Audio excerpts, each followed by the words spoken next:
So here we are, Wednesday, February the 17th, ARC 210.02, and I'm going to talk about, as it says here, I'm going to start with a talk about image resolution. Then I'm going to do a little overview of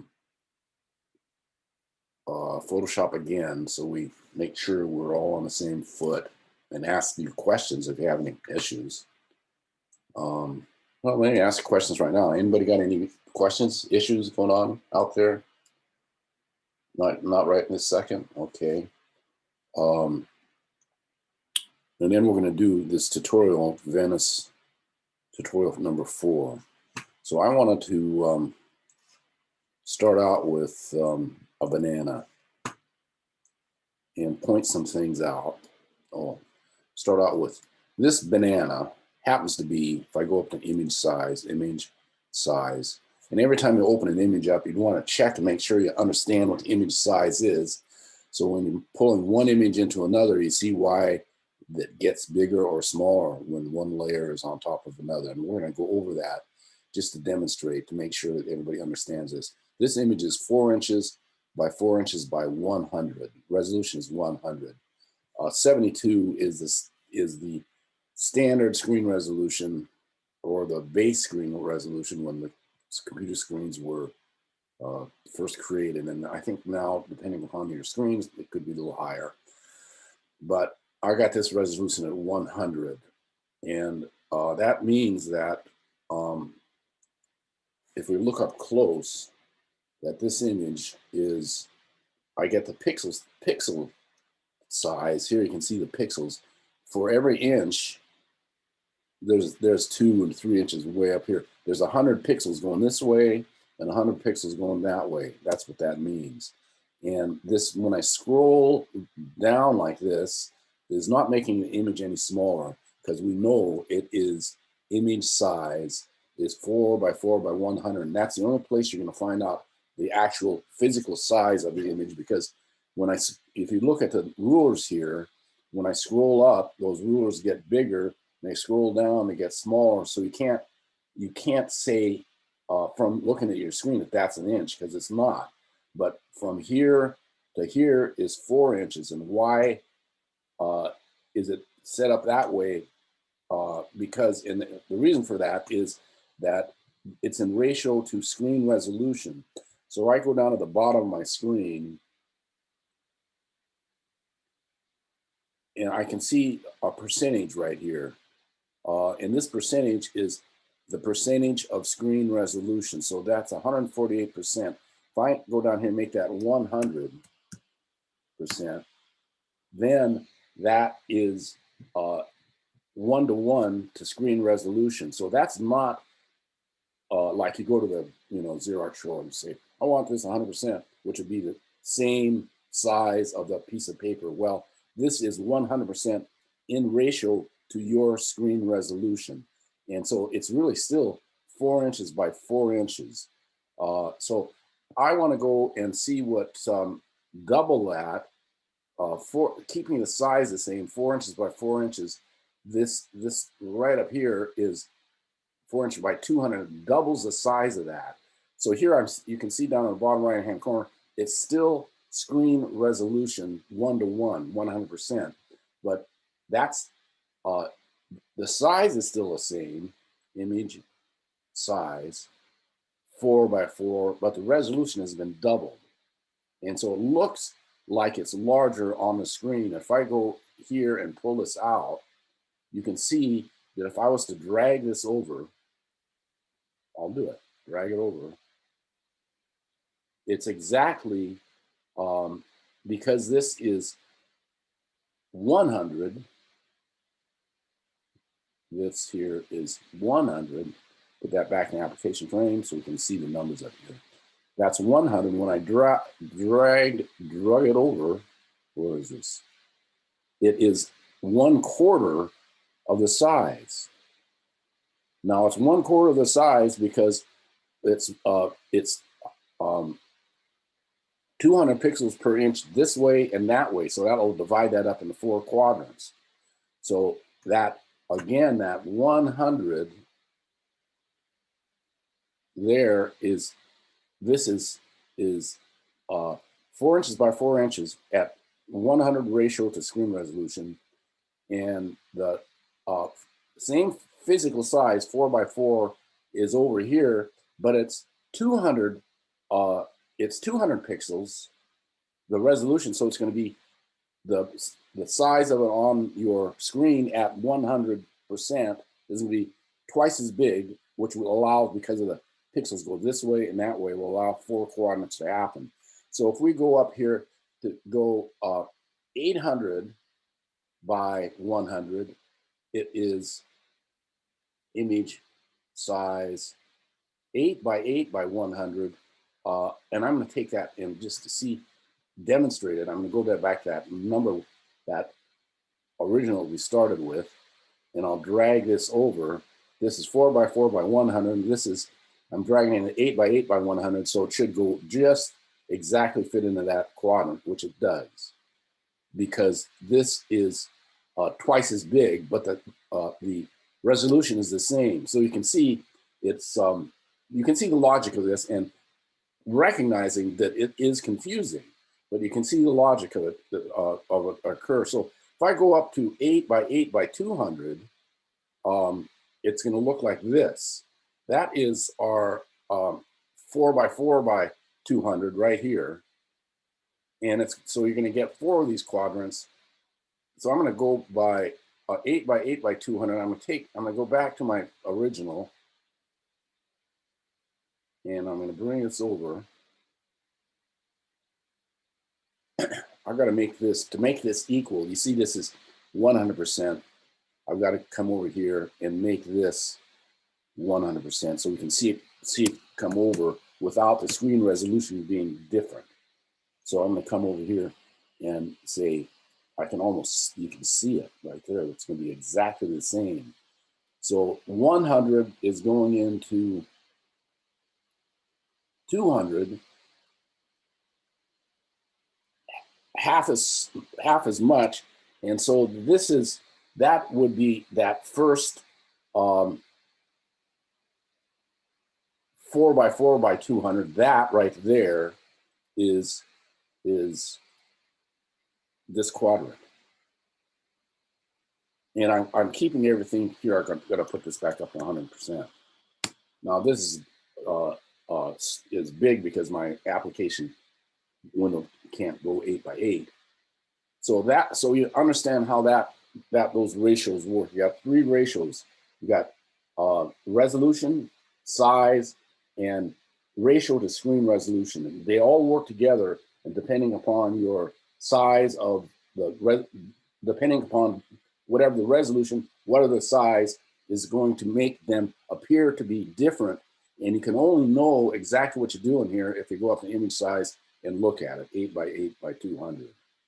So we getting a handle on that, everybody? All right, so now you know if you were to go and pick up an image somewhere on the screen. I got something here. Some just random image. I thought I had a 1 second. This is a Windows shortcut. I open this up so I can know when I say keystrokes, I can say both in Windows and Mac. So I would be addressing everybody with different computers. Look at this image size, 15 and change by 9 and change by 144, quite different than this, which is 8 by 8 by 200.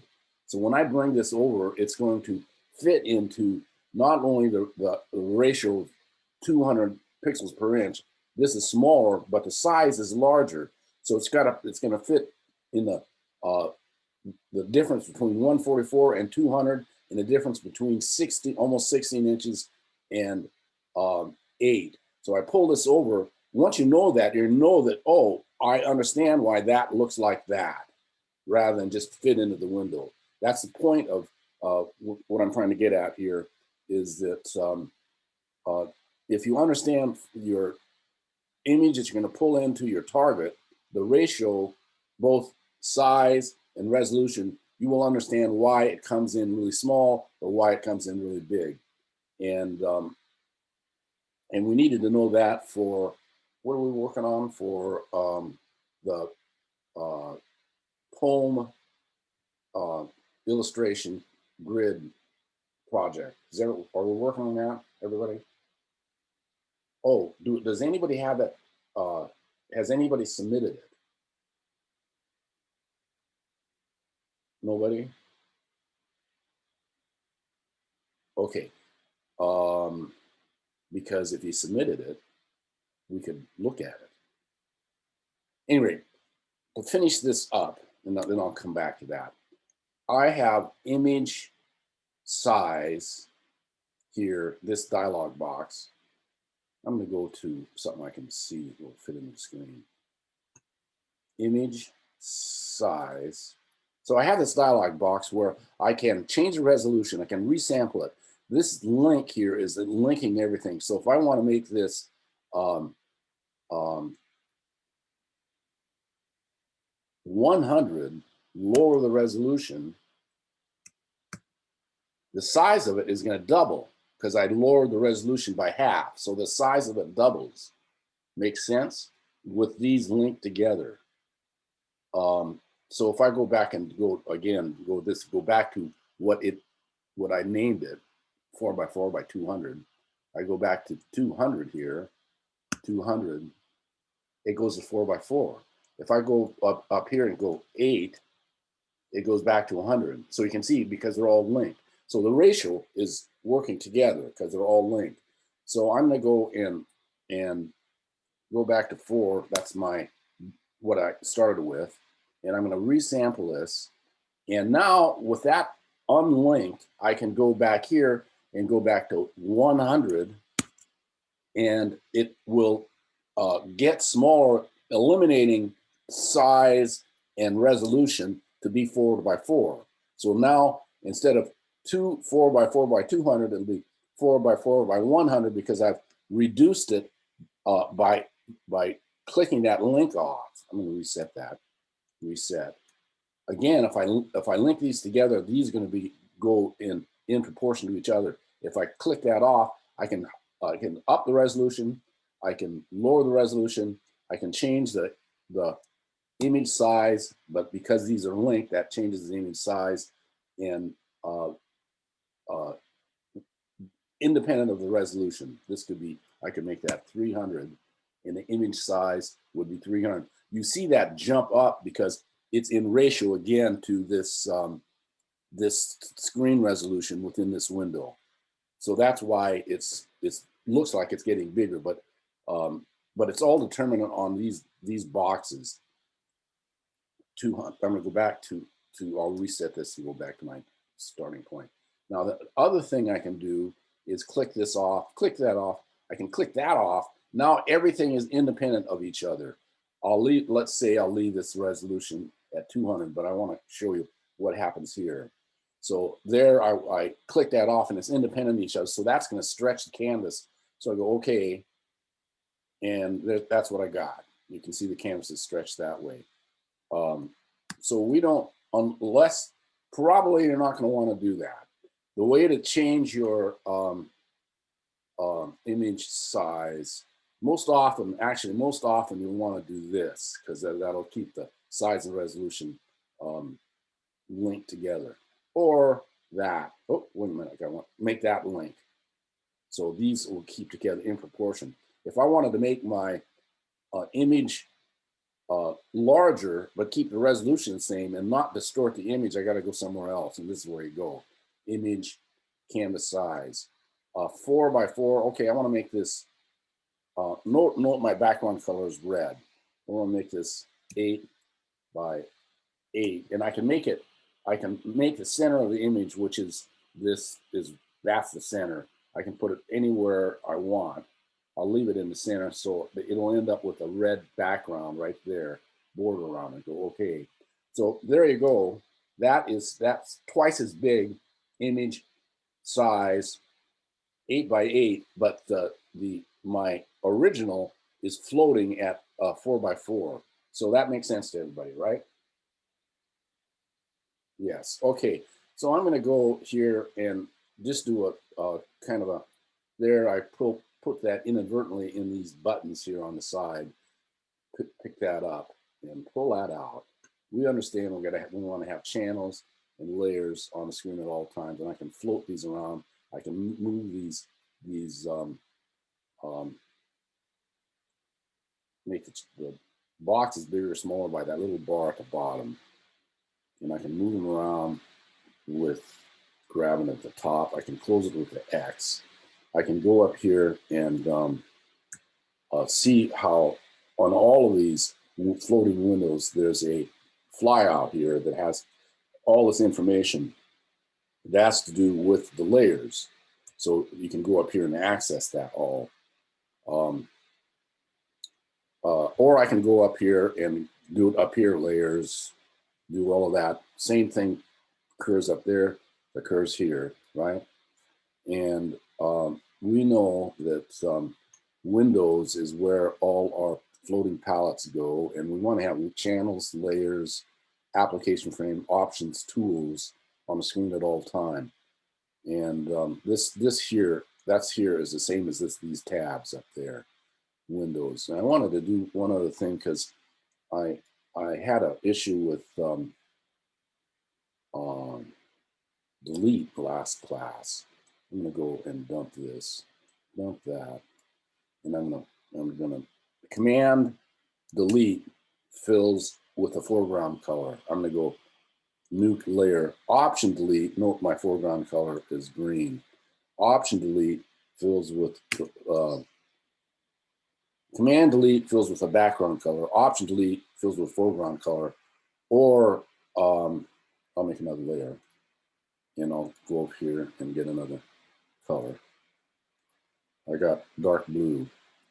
Or of course, you can go edit, fill, foreground color, or any of these other ones, foreground color. Okay, so there I've got the foreground color, and the view show guides, and that's command colon or control colon, that shows the guides, hides the guides. And of course, I also have these other guides, these other grid. We got that going on. I can go control colon, and I still got this grid going on, so I've got to go over here. This is a default. So we have these other things that are available. If I was to make a selection, I did this. I make a selection, and if I'm on the bottom, the layer below layer number 2, which means I'm engaged in the this is highlighted in gray, and I hit delete, I see that nothing happens because I'm looking at the top layer, but I deleted because I'm engaged in this layer below it. If I hit, so is the layer below, it looks like nothing has happened. Well, it's happened below it. And I'm gonna go command D, and if I want to say the keystroke, because I didn't know this last week and I had to look it up, is backspace in Windows. So I hit delete, or I hit backspace, that cuts a hole in it. Now I wanted to, so I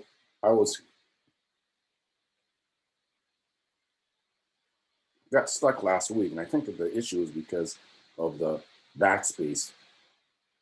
We were looking at a layer on the top, and it was gauging a layer below. I hit backspace, and it cut a hole in the layer below, but it didn't look like it did anything because the layer above was not, did not delete. And I'm going to take this opportunity to say, we went through this painting exercise, making a grid, saving the mask, and I wanted to say go over the selection. And we've also gone through the vegetable head, and I believe most of you have submitted that. If you haven't, you should do so. This selection, as long as I'm in the selection tool, if I'm in the selection tool, I can move it around without doing anything. I just want to say, reduce this down to its essence, without the grid, without the painting, etc. I can move that around.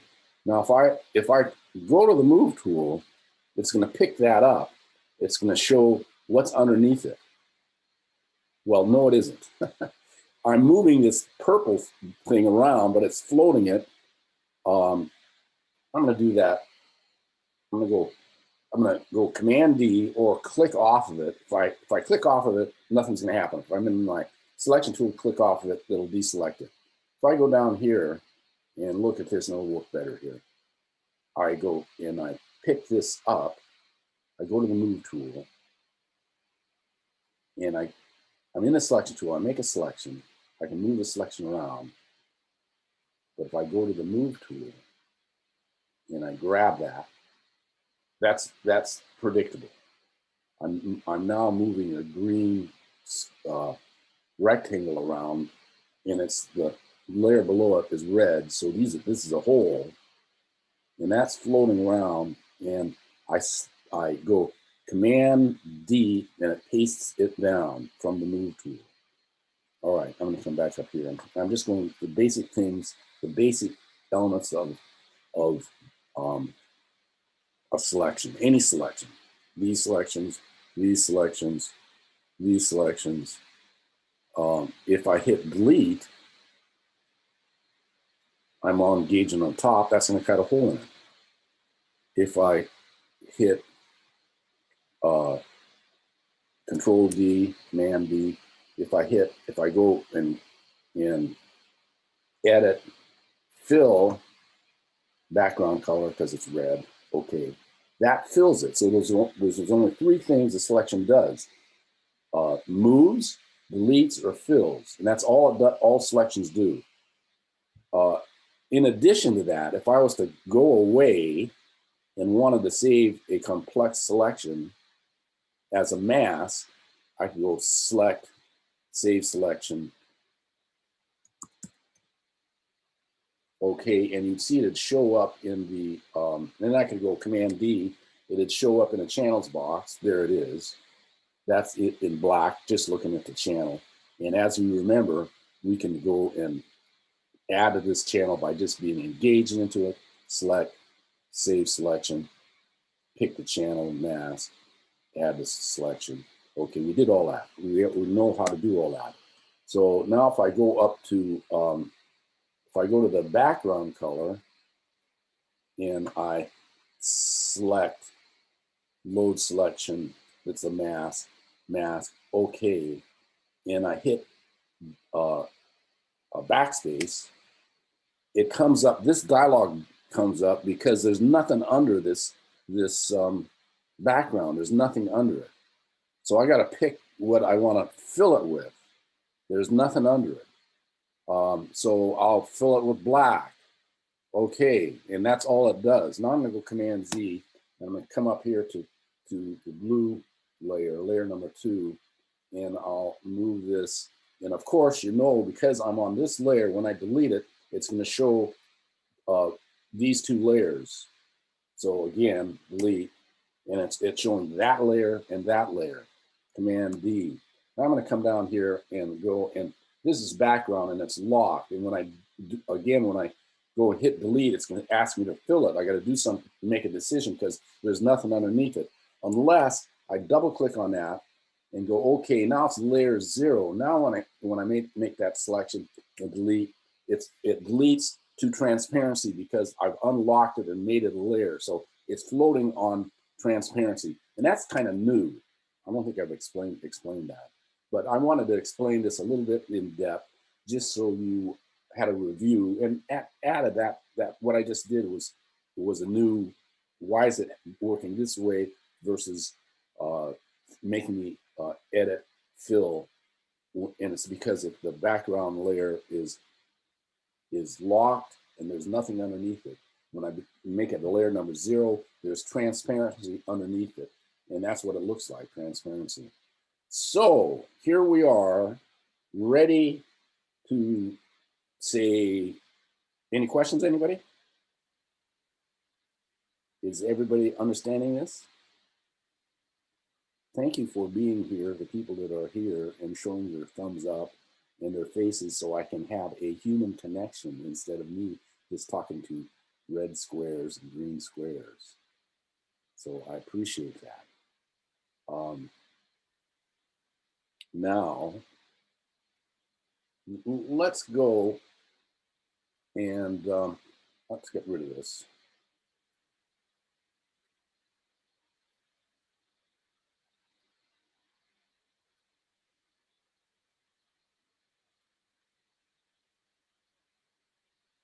And I want to look and see, nobody was talking to me today, so I have to look. And here's your folders, everybody. And I'm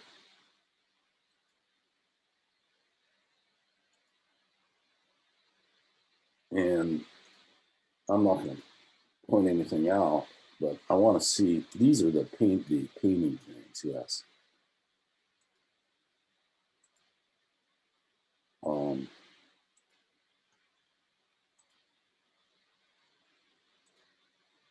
So I can see that some people need to submit that. All right, so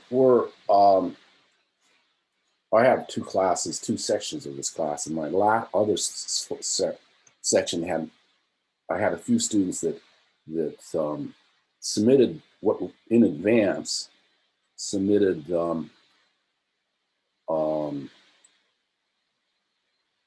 let me see. We're looking at the schedule to see what we're doing. This is the 17th, and this is due. So everybody that I didn't send in your folder, it's due today. But again, if you look at the requirements, you can submit these. You'll get a 0 until you submit it, and you have until the end of the semester. And we did this, and I'm going to do this in a minute. And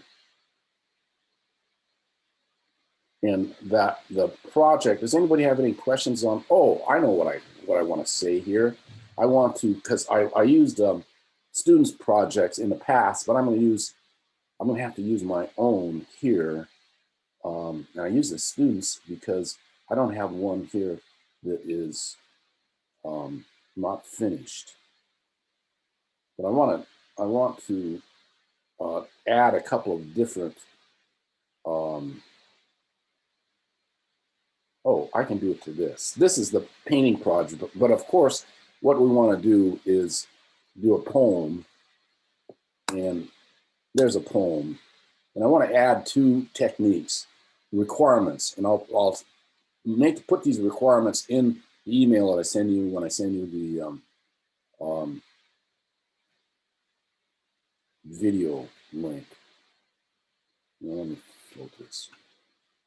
So I got a bit more screen.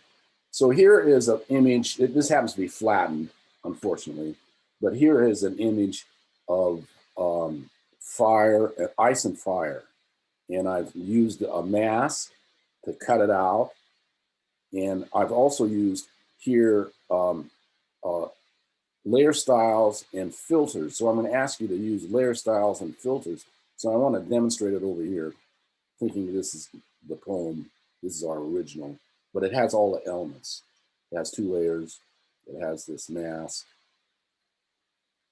going on. I made a selection of that, and I cut it out of this, and that's transparency.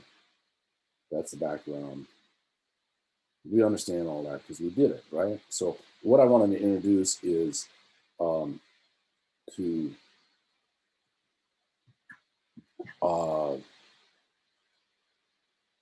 I can use a filter or a layer style on any layer. So I'm going to use one layer style right here. I'm going to use it on that layer because a layer style won't work. Some of them won't work if you don't have holes in it or an object floating. So I'm going to use it there because it's a grid like that.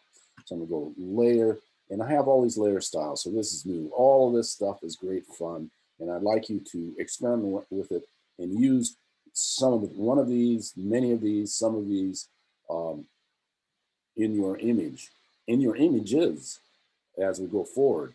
And every one of them has a dialog box for opportunities to change. And I'm not going to go over these things because you can experiment with them and see what they do. So this is bevel and emboss. And so I can go and see right there, if that's the size, and see that change. There it changes. I can go chisel soft. I have those opportunities.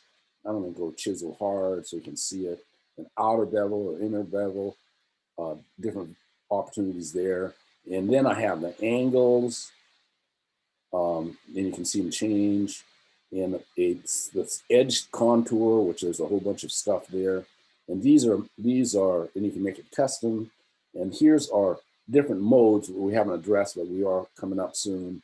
And so it's great fun. And I can do more than one on there's an inner shadow distance. There, you can see it happen. So try these out. Do a layer style. Do it on any layer you want. Go, okay, there is bevel and emboss. Now, I'm going to have to, on my poem, I'm going to have a, because of all this variety of information here, I'm going to have to do a block that'll allow the poem to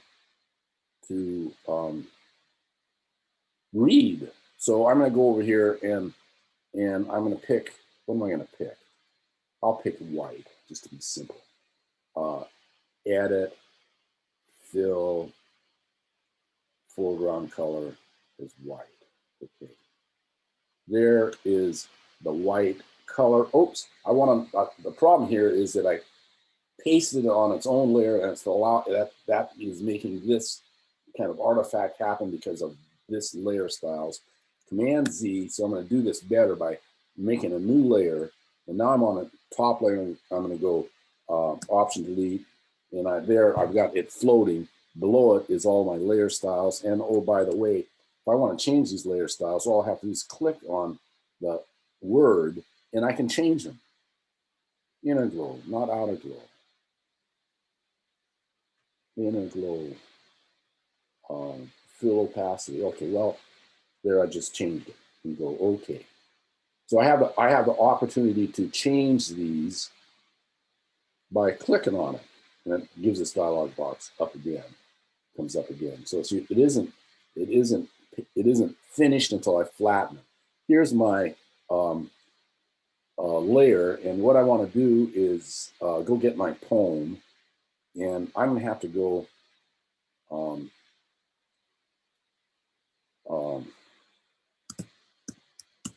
find it.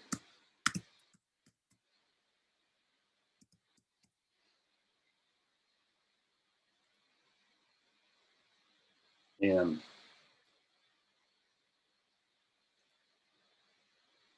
there it is right there, simple enough. I can copy this, and I want to do a little bit of typography.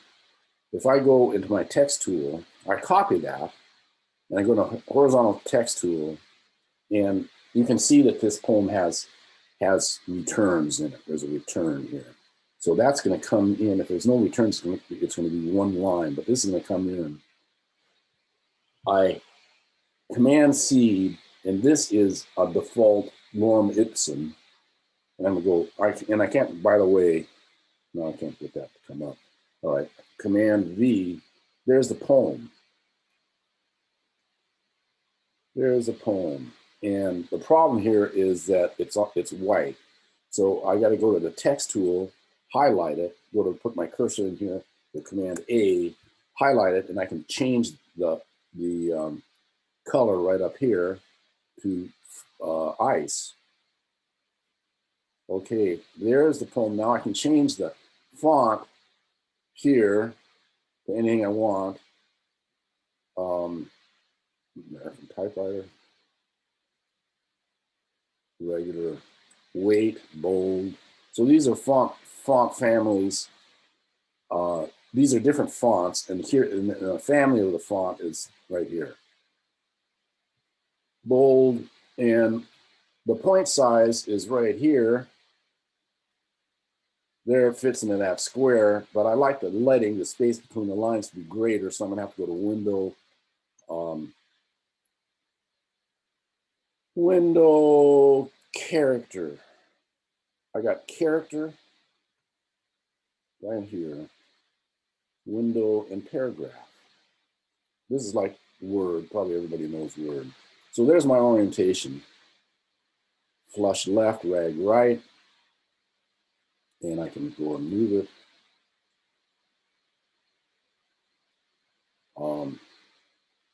Text tool, I have to highlight it. This is American typewriter, bold, 14 point, and the space is automatic. When I want to space this out, so that's the space between the lines, and that's 48, way too big. 30, that fits fine. And I also want to give credit.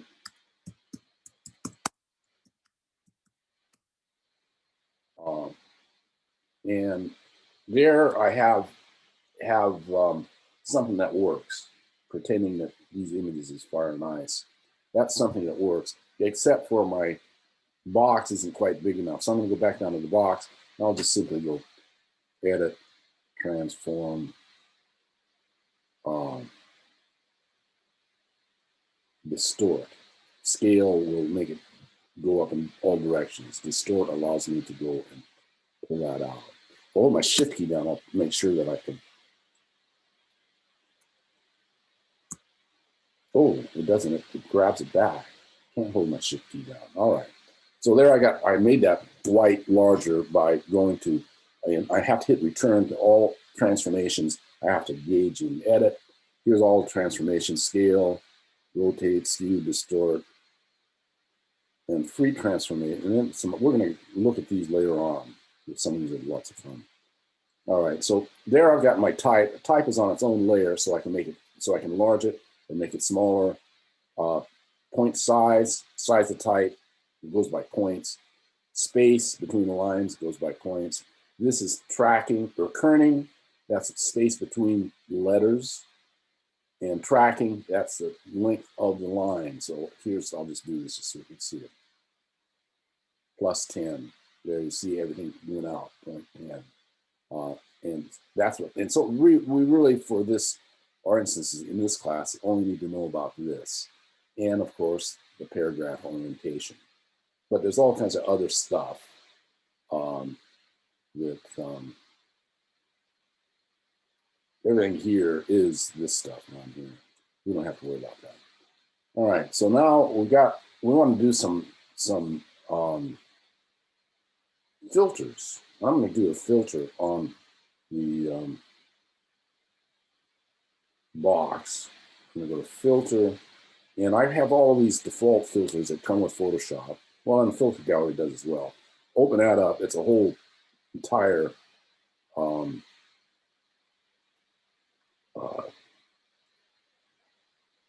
opportunities galore here to do different kinds of filters, and you can explore these so you get familiar with them. But you don't have to do them all. But get an idea. Just take a look at them. So I'm going to go down here, texturizer, and I like that texturizer. There it is. This is a preview window. I'm going to do this so it is big, so you can see it. Canvas, brick, sandstone, sandstone. Okay, so there you can see it. So now I have a filter on that white block. So there I've done the two two new techniques that I've request that you incorporate into your image, the layer styles and the filters. Of course, I can put a layer style on the text box, layer style, outer glow, make it color purple. Okay. Blending mode, I'll make that normal so you can see it. We're going to do these blending modes coming up soon. Spread, size, there. Finally, I can see it happen. Size.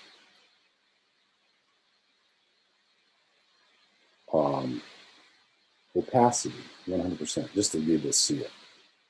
It's not so great, but anyway, you can see how that happens. So there I put a layer style on this text box. I can also do a layer style on a text. Layer styles, if you so choose. I'm just asking you to use your creative juices in drop shadow and pick something and demonstrate it. Experiment, distance. There. Spread, size. No, spread, angle. Oh, this is interesting. Watch this. See how that's moving this, but it's also moving that? Watch that again. It's interesting to notice a little weird deal. It's changing the angle on everything. So to get rid of that is I got to go and click that, use global light off. Now, it's only doing it on the text, not over here. Interesting little detail, that right there. That says use this angle on everything, all layers, or click that off and it only does it on the layer that you're on. Nice to know. Okay, so there's my masterpiece. Time for you guys to do your masterpiece. You got any questions out there? Questions? No questions? Eleanor? No questions. Everybody understand this? Boy, I got everybody's quiet today. Hi, Nahum. How are you? Hello, how are you? I'm good.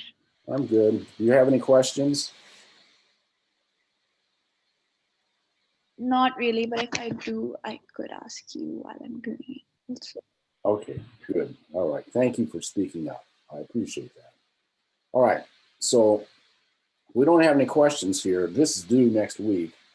And then we're going to spend the time to deconstruct them all next week. So I'm going to say, all right, let's see, show what you did. And then you're going to go and take all the eyeballs off and go that, and I did this, and I did this, and I did this. And show us what you did. So that's what's going to happen next week. What's going to happen right now is, I'm going to just, don't say that. And there's two photographs. I just did the same thing, demonstrated that. And I'm going to go over here and not get rid of that. I'm going to open up, our tutorial today, which is tutorial for Venice. And it's start. This here is the lessons. Now this here comes from an old Photoshop 5, but I'm covering everything in here.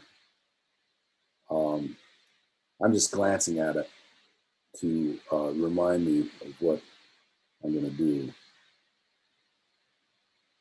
See if I forget anything. All right. No. Okay. I know that was a blur, but I understood what was going on. So I'm going to start here, and you can look at that if you want to look at something that it's textual, but you're going to see all of this on the video, so it should answer all your questions. But this is an important tutorial because we're going to introduce color adjustments and retouching. But first of all, that's Alt or Option scroll bar. And let me make my screen a little bigger. So I use,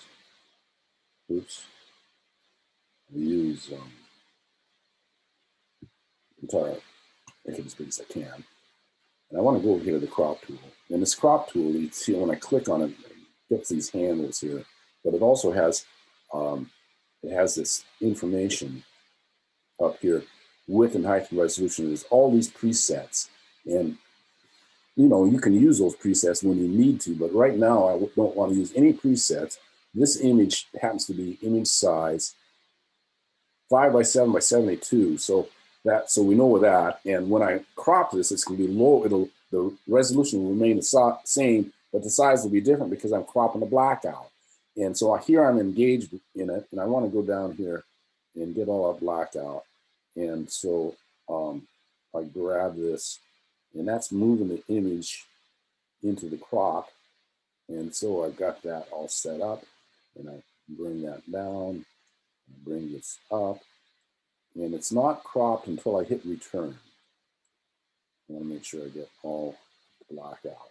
So now I can hit return, and there is my cropped image, and I want to get out of the crop tool. And so I always go up when I'm doing something like scrolling. I'm always in the move tool. That is V on the keyboard to access the move tool. So let's say I'm in the brush, I hit V, and it goes automatically up to the move tool. So here I am in Venice, and I'm going to start with going through some of these tools here that are located right there. This on the toolbox. We're going to go through pretty much all of these tools in the right order, or well, in an innate order that's not sequential, but is according to use, which is I want to go and use these traditional darkroom tools. If anybody's ever been in a darkroom, dodge, burn, sponge. So what does the dodge tool do? I'm going to come up closer. This is Control Alt scroll bar or Option scroll bar, and I'm gonna go range. I'm in the dodge tool, so I'm doing the midtones, and exposure is 50%. And so I'm gonna come up here because you can see it on the top nice. And what's it doing? It's lightening it up. It's lightening it up locally, not totally globally, but locally. Command Z or Control Z, and that is what the dodge tool is.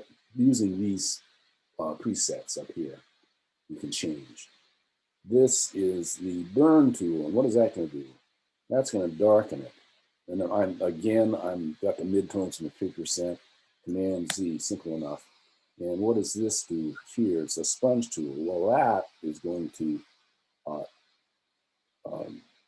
saturate, bring more color, saturate the color. I'm clicking, I'm holding, and I'm kind of scrubbing, and it's keeping on adding to it. That's the way that this works on all of those tools. I let that go. I go Command or Control Z. I'm back to my original. That's saturate, and I have this opportunity to change that tool to its opposite, which is desaturate. You can see it's just washing the color right out as I scrub. Command Z, and that's those three tools. I have another couple tools on the top. One is the blur tool, and of course all of these work with the brush size up here, brush size. And the brush size, I always like to use the brackets because that's quicker to change the brush size on the brackets. Right brackets bigger, left bracket smaller. Here I am blurring the image until it's, you can't see it anymore. That just blurs, continuously blurs as you scrub. And Z, this sharpens. That's taking away everything. It's sharpening the edge pixels. And so I got all of that going on. And I have more sharpening tools that do a better job. And there's a whole bunch of them. Where are they? Sharpen. There's a whole bunch of them here. And the original one was right here, which I might show you later on. But there's a whole bunch of these sharpen tools that will sharpen edges in different ways. So that's those two tools, except for a tool that you'd only use with a 5-year-old kid, because I can't imagine why you'd use this and ruin your photograph. It's a smudge tool. It's like finger painting. And it's just ruining the pictures, the photograph. Ruining the pixels. Command Z. Anyway, those are those two tools. So now I'm going to go up to, I can point out that this is the history brush tool, which you can see by that little video that they've stuck in here. We'll go back in time locally. So you can go back in history locally. I never use it, but I always use this up here, which is the history.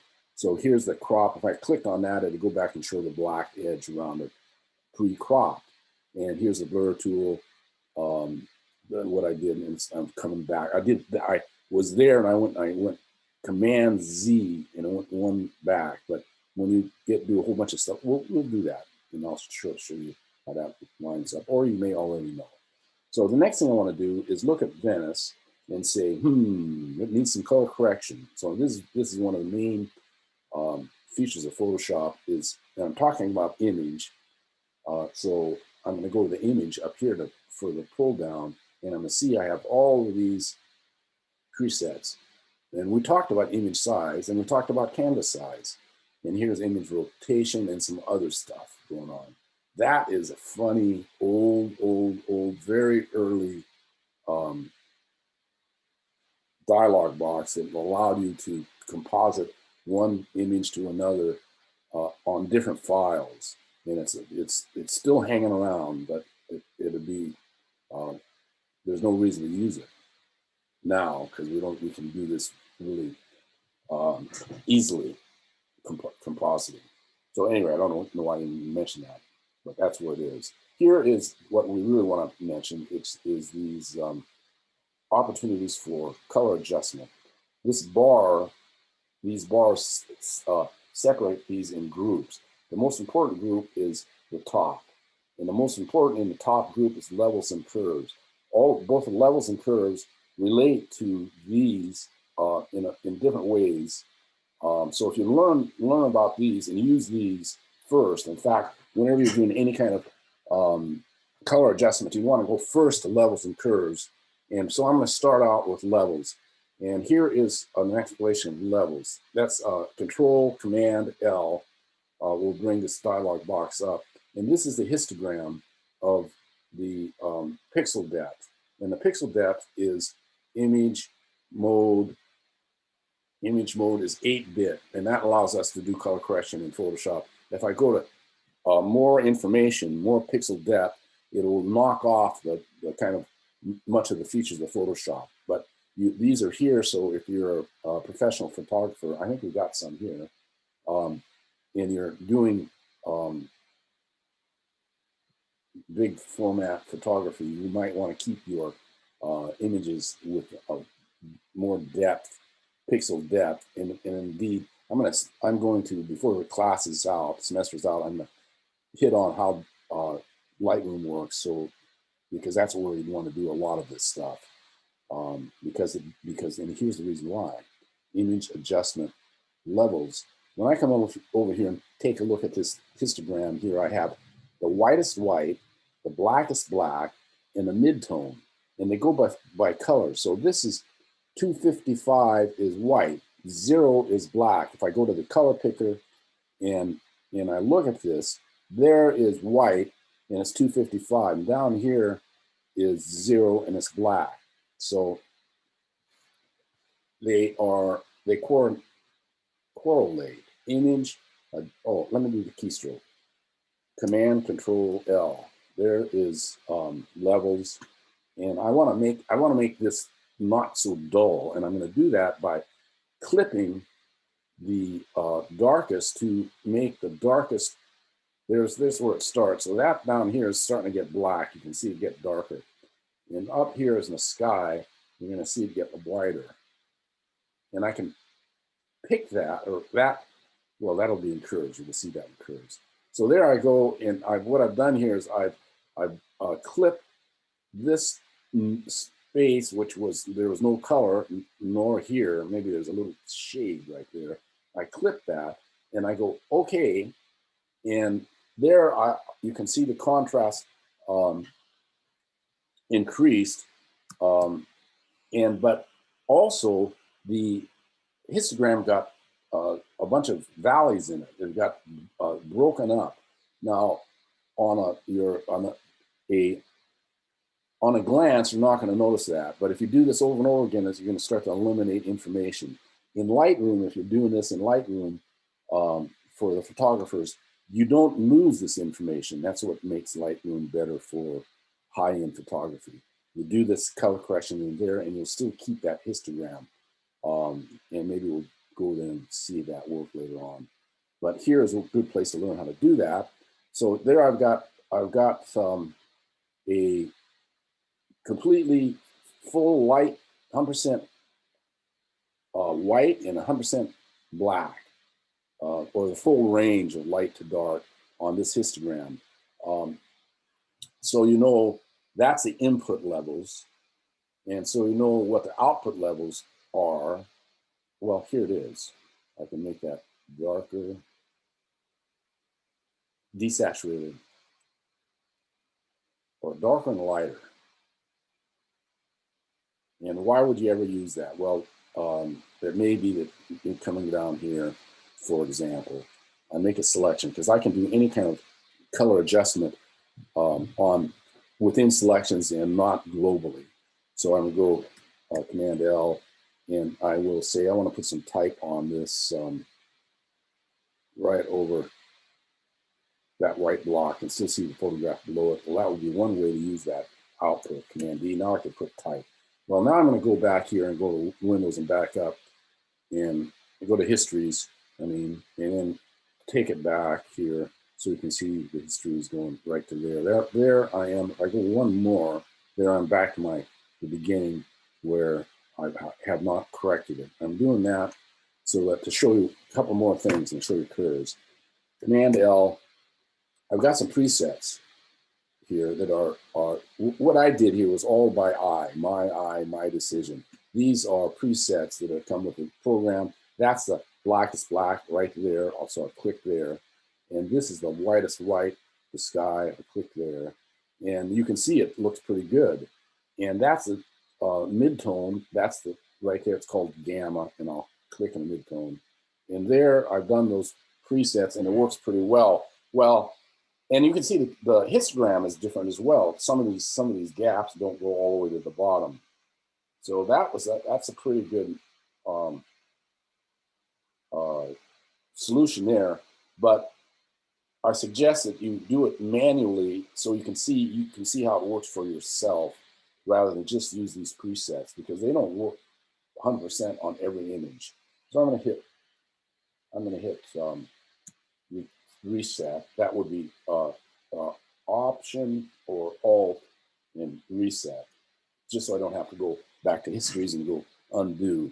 And I'm going to do this again. Now we know how this works. I'm going to do this again.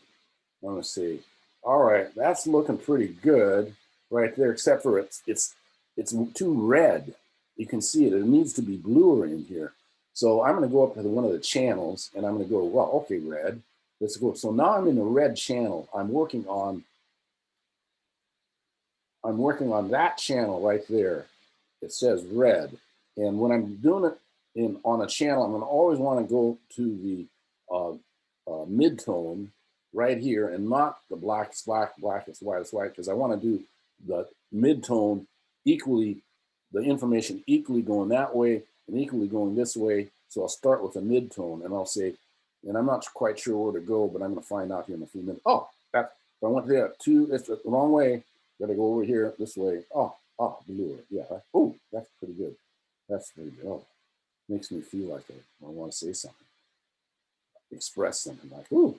All right, blue. So I want to put a little more yellow in here. So I'm going to go a little yellow, a little more yellow. Oh, right about there. So there is my color correction, and I'm going to go and just cancel this because I really want to show you how this relates to curves. So here I am back at the beginning. I'm going to go image adjustment, and we talked about levels, and we learned about how you can color correct in levels. Well, you can do the same thing in curves, but curves offers additional opportunities, additional ways to work it. And here we are back at the histogram, and that's you can recognize it. And we know that if I want to clip it, I've got to go like this. There I'm opening the white up here, and here this is not black down there. In fact, see that little eyedropper there? That's where that is, right there, because I selected. Let's select over here. There's where the midtone. Where is the exact midtone? This is the exact midtone right here. Well, I can't find it. It's somewhere. Oh. Anyway, you get the idea. So it's somewhere right in there is the exact midtone, that being the midtone. I can go and grab this anchor point and make that black. Almost black. You can see that circle go around. Maybe it's black over here. Oh, very close. All right, so that wherever that is, that's black. That's where the cursor is out right down there where the eyedropper is. Now, that's the midtone right there. And we notice that in levels. But in levels, I can make this midtone go up, lighter. That's going towards the white, or down, darker, going towards the black. Or I can leave it locked there. Or I can take it away. And then I can go and I can adjust the information here between the midtone and the lightest light by saying, I want this lighter, and I want this down here between the midtone and the blackest black, I want this darker. And so that really increased my contrast. So I'm going to go cancel that. I'm going to go back to Command Control Levels, and I'm going to point that out. There's a midtone. This is what I did in the curves on the same thing on the two edges, but I was able to take that information and change it, and this information and change it. Anywhere I put a anchor point, I could change that information. I could change the midtone of the curves here, making it lighter and making it darker. So I'm going to go back here to curves and cancel this, Command M, and revisit this just so we know. That's the lightest light.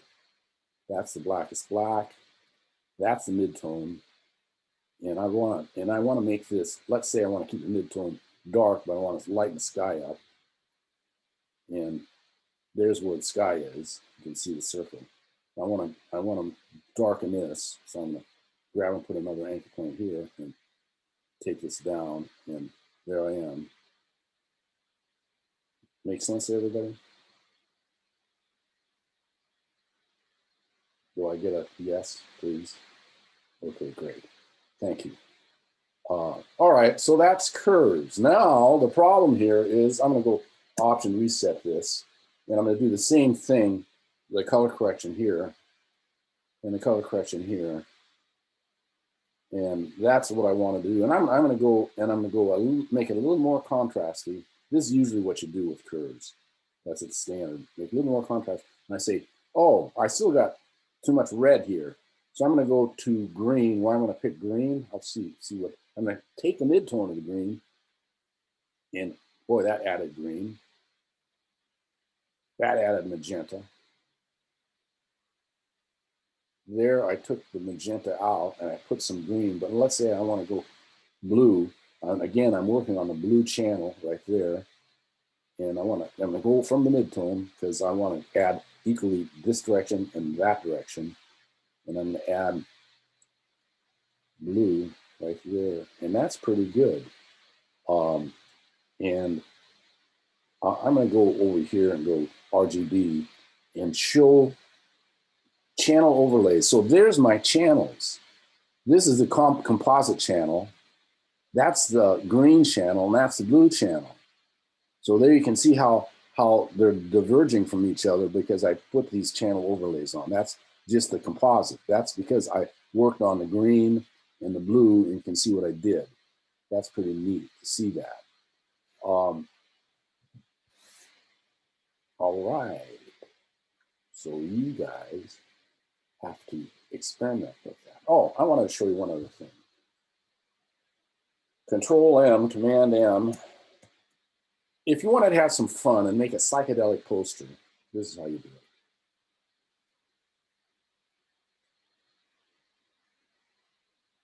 Pretty psychedelic. And that is just, I'm picking the points on the curve, which is that straight line, and I can make that a curve, and that's what it looks like, just for fun. And I'm going to go, since we're talking about, I'm going to cancel that. Since we're talking about psychedelic posters, I'm going to go to image adjustments and go to posterize. And this does, that's a level 4, that's a level 2, and it's just doing 2 levels of color. And I can use a slider bar.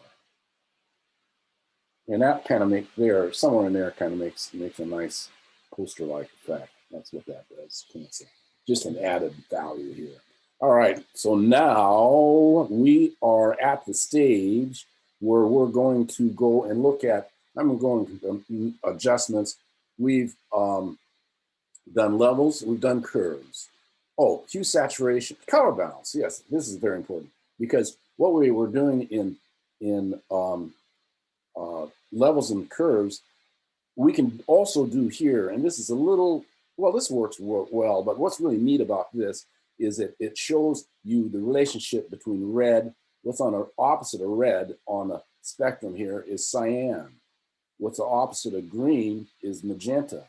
What's opposite of blue is yellow. So if I go to the mid-tone in levels or curves, and I go this way, I'm going to the yellow side.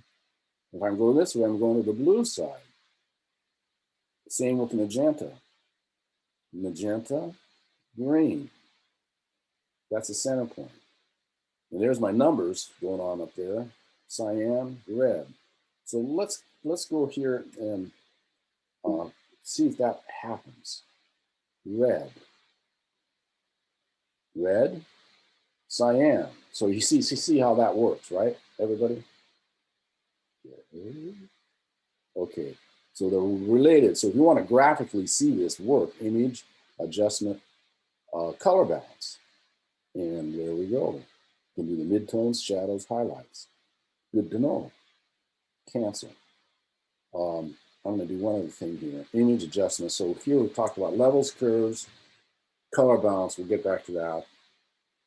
Invert. We did that first thing, first class or second or something.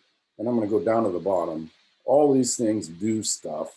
I'm not going to talk about all of them because this isn't a class of just explaining techniques. It's a class of doing stuff and creating stuff because it's an art class.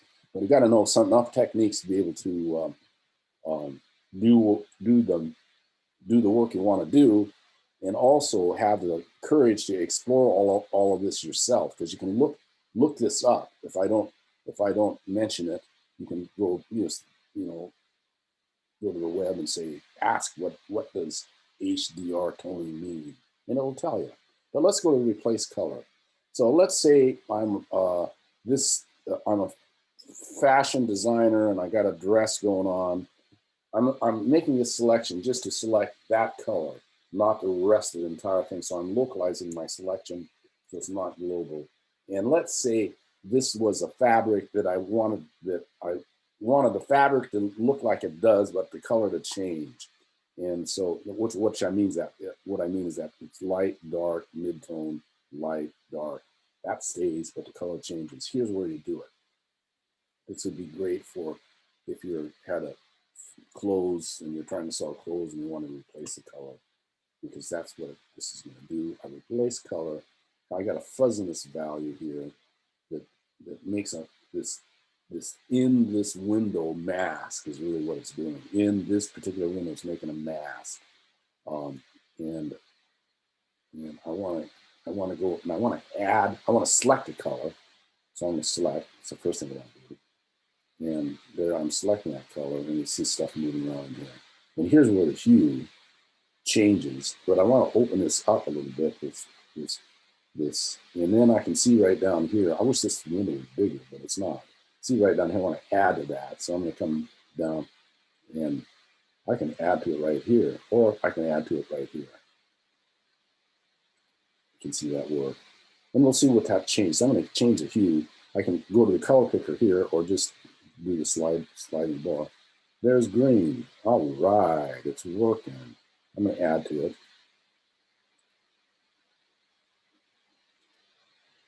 And there I got a little too much. Command Control Z. You know, I can do this fuzziness a little bit, and that softens the edge. And I can saturate it or take it down so it looks more natural, like that. And wow, good job, Command D. There, I made that. And note the value, that's light dark value, is still light, dark, medium. So I kept the value of the image and just changed the hue and the saturation and the lightness. Pretty neat. All right, so that's that. So the next thing I want to cover here is retouching. In the old days, all you had was a clone stamp tool. So we're going to start with that because that's the main player. And I still use that more than any other tool. We have about three other tools we can use. So here is a cursor, and it's hovering over the water. And I'm going to hold first thing you have to do is hold your Option key down, and that's going to select right in the center of that circle is going to select the pixel from which you are going to move to cover the boat up, because we don't want that boat there. So I hold my Option key down, and I got to click with my mouse, left mouse click, let my mouse hand up, let the Option up, pull the mouse over, click again, and it's picking the pixel up, and it's picking the pixel up right under that crosshair, and I'm moving it over. And you can see that it is replacing the pixel right on the crosshair according to the brush size, and it's moving it over. And if I keep moving it over until I let up, it's not going to paste it down. It's kind of floating on top of it. And the reason for that, I am now picking the boat up, even though it looks like it's covered up, I'm not. I'm picking and I'm moving the boat up because the pixel crosshair is right over the top of the boat. So that's not how I want to use this tool, nor any of them. How you want to use it is go Option, click, and go click, click. Go in another place, Option, click, click, click. Option, click, click, click.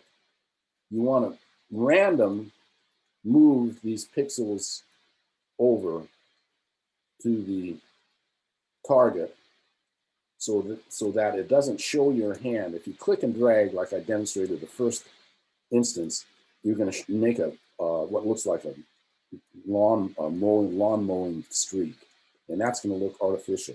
So that does not look artificial because I want click, drag. So I'm going to go up to Window Histories and go back and just do this again.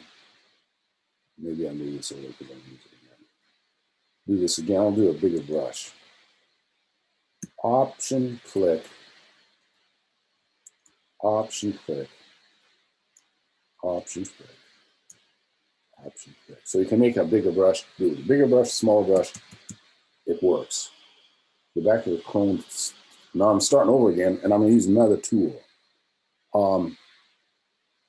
The options for these tools are up on the top. So you can see you have a chance for opacity, which is interesting. We're going to get to that with we're going to do the next project is going to be professional retouching. So we have these options up here. coordinate with the tool. I'm not going to go over them because we've got the basic on the tool, and that's the most important. So I'm going to go over here to the healing brush tool, and this works the same way, except for instead of picking the pixel up that's underneath the cursor, it blends from the outside. So I'm going to do this. I'm going to do a small brush here so you can see how it works. Option, click. I'm going to go over here. We'll click. Note, it's not quite working right because it's blending. The center of the pixel is the water, but the edges are, the boat is bleeding in. So it's blending from the outside. So I'm going to come up here and go back to this and make my, see if this will work better if my brush is bigger, like the size of the target. So I'm going to go option, click, and that is going to hopefully bleed from the edges of that cursor, which is the water. And it did. You can see the center of that is water, but the edges are taking some of that boat, and so it's making kind of a darker edge to it. So it's working better, but not great. Let's do that. And let's do that. Ooh, it picked up this edge over here. Command Z, Control Z. We'll go and do this. Or I can come over here and make, by the brackets, left bracket, make that smaller. Go option click and go like that. So the clone tool worked a little better than this one. So let's go back and go back up to start that again and try this tool, spot healing brush tool, which is like a miracle. Try this. I didn't go option. I just clicked and it got the whole thing. So let's try that again. Let's make our brush a little smaller and see what happens. Now I'm on this Band-Aid with this little dotted line going on here. I'll make this a little bit bigger. I don't have to go option on this, the Band-Aid with the little dotted line thing. I don't have to hit option. I can just click. And it has this weird overlay. And let go. And you see it because my cursor was smaller, it did bleed in from the edges, because that's how these two tools work, the Band-Aid. They bleed in from the edges. So I'm going to go back up here, and I'm going to use this spot healing brush tool, and I'm going to make it bigger. And if I make it bigger, I'm going to go click. And what happened? Nothing. Try that again.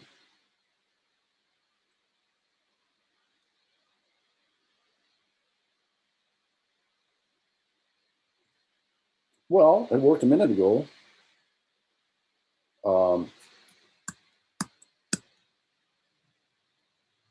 It worked a minute ago.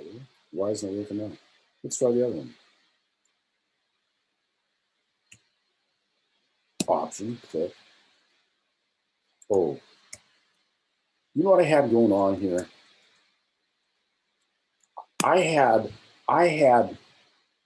went up and you can look at the histories here. I made a, well, it's not necessarily a mistake, but I got lost for a second. And the reason is because I was going back in the histories and I clicked this rectangular marquee tool on, and that made that selection happen again. And I didn't notice it. And so the tool wouldn't work over here. So, so I'm looking around and I'm saying, when I get something like, oh, this tool isn't working, why? I don't know why. Well, here's how to solve this problem. I just immediately went to my solutions, because I've done this before. Is I looked over here, I'm in the right thing, yes. I looked over here, I'm on the background, yes. I looked on the channels, and everything was okay there. I just immediately looked at those three places, and the next thing I did was, by instinct, I went Command D, and it deselected that selection that was down below. So those are 4 steps, or except for you got to look up on the top here.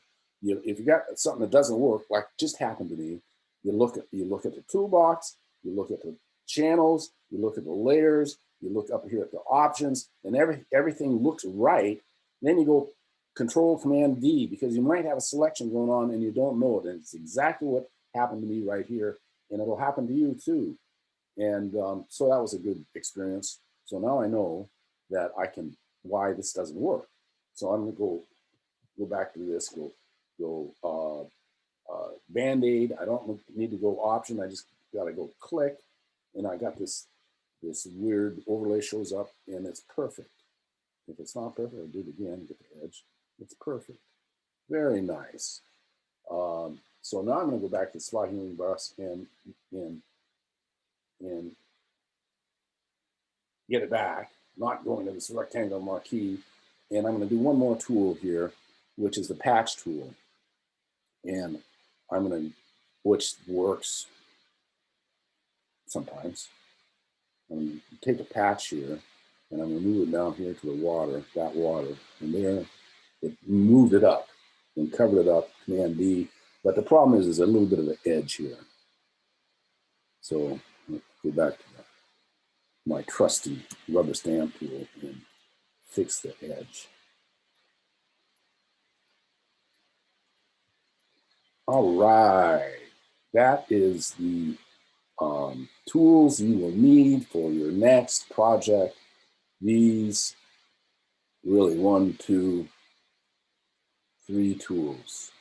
They work better depending upon what you're working on. So a face, you'll want to use something else other than probably this spot healing brush. But you'll try it out and see what works for you.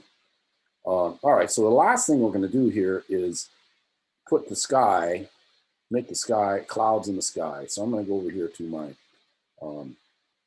clouds, open this up. There's the clouds. I'll pull that tab so it floats, so I can see both the clouds and Venice. And I'm going to take the clouds. There's more than one way to do this. I'm going to do it the simple, most direct way so it's not confusing. But I do it a bunch of 2 or 3 different ways when you're in class. But I'll do it the way you should learn how to do it. Well, one way. There's more than one ways to do things. I'm doing it this way. It's very direct, very easy to understand. I'm grabbing the clouds, I'm dragging them over, and there they are. And they're floating on its own layer. And I'm going to use this opportunity to show you this as well. If I go and take these clouds, and I'm going to close that out, just so you can see this happen. And this is like as if it's on my desktop. And I grab this over and I put it in. It shows up, but it returns. There's the clouds from the desktop or your file, and it's there just like I did a minute ago when I opened the file up. But it has this icon going on here. That icon right there is making this image, that clouds, it's limiting the effects you can do, or the control over the image. Some opportunities in Photoshop are not allowed when you have that icon there. So if you see that icon for now, it's called a smart object. You want to get rid of it. In the future, before the class is over, we'll start to use this in the right way. Right now, it's unnecessary. So let's go get rid of the layer, rasterize smart object. Layer, rasterize smart object. Gone. Yay. All right, I'm going to do it the right way just to emphasize this, so I don't have to go to those steps. I'm going to open this up, Photoshop, and pull it off. See, now it's open in Photoshop, and I drag that over, and I don't get that icon. That just eliminated. If you have that icon, then you got to go layer, rasterize smart object. All right, so now I have the clouds, but the clouds are in front of the background, and I want them to appear to be behind all of these posts and things. So what I'm going to do is select the white, because that's the sky, And I'm going to do that by using this, you know, I'm not going to go over here and try to trace all this out. That's ridiculous. So I'm going to use the color, one of these color selection tools, like the quick selection tool. Both of them work. There, I'm on there's the button that's the default button. You see there's no icon in the center of this. If I'm in the plus, there's a plus. If you're in the minus, there's a minus. And that is shift option from the keyboard. Here I'm on my default. So you got to check these. When you're in any of these tools, you got to check that you're in the default to start with. But also you want to know where you're at. So there's the default. There I'm adding to this. And it's not big enough. So I'm going to make my cursor bigger by the keyboard. And oh, the problem is I'm on the wrong layer. I can see that. I went click because it covered all of this. So here's why you have to have layers on at all times. No matter how experienced you are, it always happens that you get confused. You got to go here and look for the background layer. Go click. And that is getting everything. Now I don't want that because I don't want this stuff on here. So Command D, make my bracket key, left bracket, my cursor smaller. Oh, it still did it.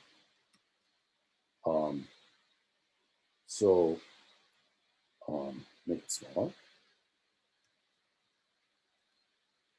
It still did it. Well, all right, let's try another tool. Let's try the magic wand tool. Let's go to and take that tolerance down to 10, small tolerance.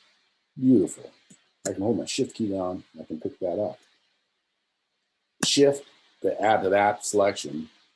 Shift, look, perfect. Shift,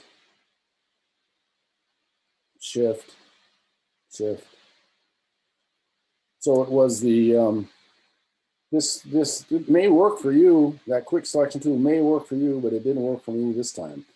I have another section of this class and it worked last time, but it didn't this time, doesn't matter. There's other tools to use. So there is my selection. Now, I can save that selection, go home, come back, go select load selection, and we have this. Everybody understands that now, I hope. But I don't need to do it. I don't need to save that selection right this minute because I can go up to the layers or the clouds and say, all right, I'm going to go over here to this icon so I can actually see the icons go. That's a selection. Well, wait a minute. I don't want to delete the clouds. I want to delete the clouds off of the poles and the steeple. So I have to go select, and I went to this marquee so I could find out what the selection was because I may have forgotten, which sometimes I do. Select inverse. That's a selection. That's not. That's exactly what I want. So I want to hit delete. Yay, I got it. Command D. There I have the clouds in Venice. Now, the problem is that I have cut a hole in the clouds. I can't move that. Let's say I want, I don't want I can't see that steeple. I want the cloud to be off. Oops, I got a hole in the cloud. Here is something new. Maybe some of you already know this. I'm going to go back into history and delete this stuff.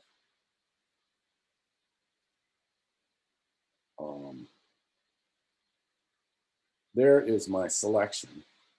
Back to my selection. I made the selection with the magic wand tool, did this. We all remember that, right? I made that selection, and I'm going to come up here. And instead, now, of course, you remember, I'm going to say this again. I could go, if I was down here, I could go select, save selection, clouds, and it'd show up here. And I could go Command D. I'm just doing this to make it, to emphasize it. I could show, we understand all this relationship to all this now. Now I can go select, load selection, clouds, and can come up here, and I don't need to look at that mask, and I can hit delete, but of course got to inverse it. But I could hit delete, and I get what we just had. But now we're going to do this. I'm going to dump that mask. We're going to do this another way. I just made this selection with the magic wand tool.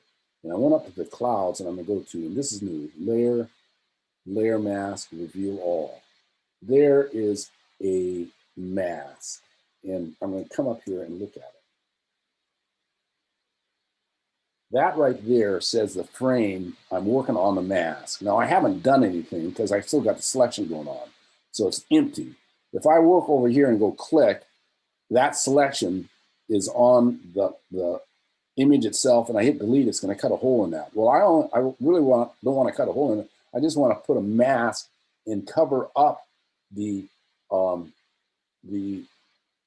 what I want to mask out, which is the steeple, not the sky. So I got to go back and go select inverse. There is a steeple. I got to make sure I'm on the mask. I'm going to do this again so you know those little frames mean you're on the mask. So it's another good reason why I always have to have a layers palette on screen at all times. And I'm going to hit delete. Yay. And if you were to do this, Command or Control Z, and I hit delete and nothing happens, it's because you've got to reverse your foreground and background color, which is those little arrows do it, but the keystroke X is much easier to do. And then I hit delete and it'll work, right? If I hit X and delete, it'll take it away. Or X, I'm switching the foreground background color, hit delete, and I'm made a mask. Now I can go Command D, and I can go and, of course, there's the original. Right click on Disable Layer Mask, and I still got the original. I haven't cut a hole in it. Oh, fabulous. This is fabulous. What an invention. Fabulous. If I click this eyeball off, or not this eyeball, this lock right here, I can move either the mask. I'm still got disengaged, so a little frame is around there. So here I'm moving the mask, Command Z. Here, now I've got the image frame. That means I'm going to do something to the image, not the mask. And I can go and take the sky and show the steeple by moving the sky. Fabulous! What fluidity! What creative opportunity to get to know these techniques. They're very confusing in the beginning, but when you get to know one and next and the next, then you can do these things and make these changes, and you have the ability to go back and forth. Wow, wasn't that fabulous? Any comments, anybody? Come on, Chase, speak up. Unmute, say something to me.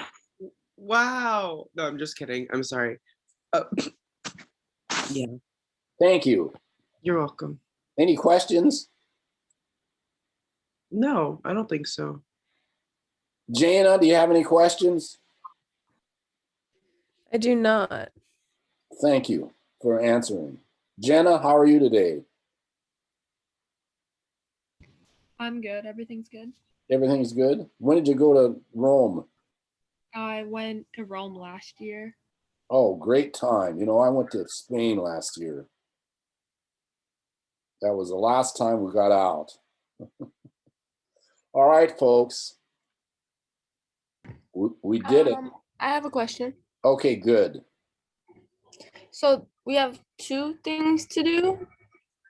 Yes, This and the poem. this and the poem. Okay. Poem with layer styles and filters.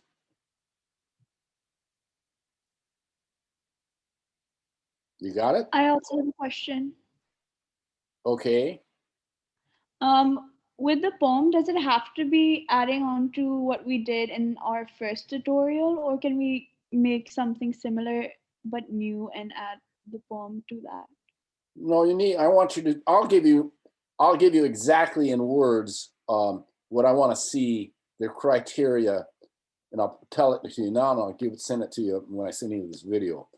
I want to see that you are able to make a selection, save that selection in the channels palette, load that selection, load that mask into a selection and delete from one layer to the other. That's the first thing we did in the painting. You want to see that. I want to see that you have evidence of experimenting with layer styles. You have evidence experimenting with filters.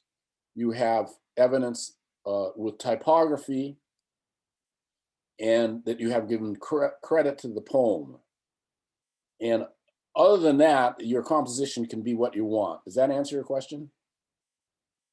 Yes, thank you so much. Yeah, and that'll give you, so you can be creative with that, but those technical things are something I'm looking for. Then in addition, there is, when I see some stylistic problematic style decisions, I'm going to call attention to them and explain to you what the problem is, and that will affect your grade as well. So you're trying to make an artwork here that is effective.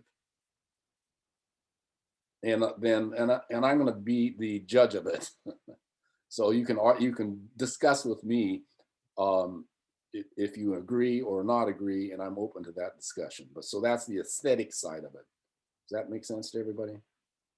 Do you happen to have any like past examples or something that we could see?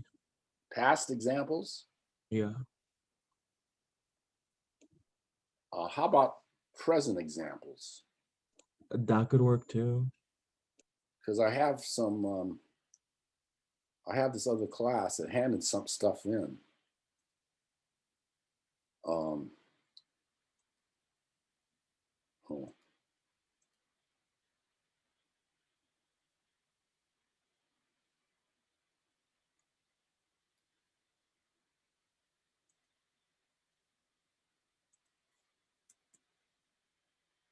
Example 1, missing filters, layer styles, but they didn't get that, so she's going to and a credit. She's going to submit that because it's not due until next week. No, that was the first one.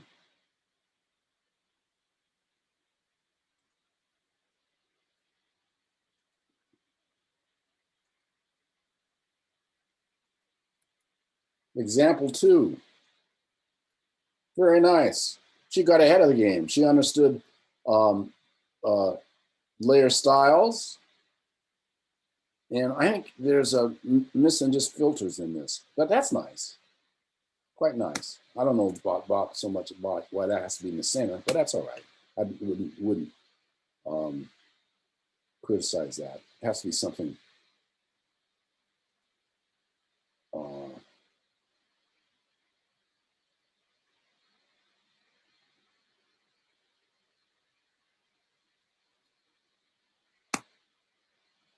very nice.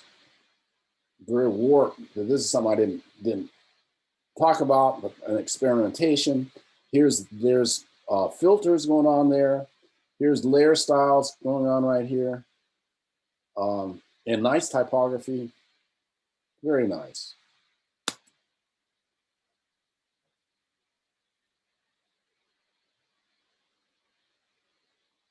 Okay, I think that's all the people that submitted stuff for our observation. They submitted so they could, because I gave a critique and introduced the layer styles and the filters, and then they'll revise them and send them in, and that's great. Andrea, does that do it for you? Yes, thank you. Okay, any other questions out there, folks? I No? have another question. Yes, please. For the typography, when we have to cut out a space from the image, does that have to be a square? Could we make it more organic the way we cut it out? You got to be able to read it, legible. That's all. And I didn't cut any image out for the photography. I put a layer, 2 layers. One was a type layer, and one was a layer with a box that was on top of the 2 bottom layers. And so that means I can move that box around anywhere around the screen and find out where it will fit aesthetically the best. So I didn't cut it out. And in fact, now that you know layer masks right here, you don't need to eliminate anything. You don't need to cut anything out anymore. And that's going to be a rule of thumb after this, well, a requirement after this particular project, that you use layer masks. So I can go disable layer mask and I still have the image. So that's the new technique. But I won't require it for this particular project because I didn't introduce it in time. So what I have said in words on the requirements, I will send to you when the video has been processed. You'll get it in an email. So you'll have a textual reference point. Okay? Perfect. Thank you. All right. Any other questions? No. Well, it's been fun, folks. We're done for today. Goodbye, everybody. Goodbye. Bye, thank you. Okay. Have a good day. Bye, thank you. Bye.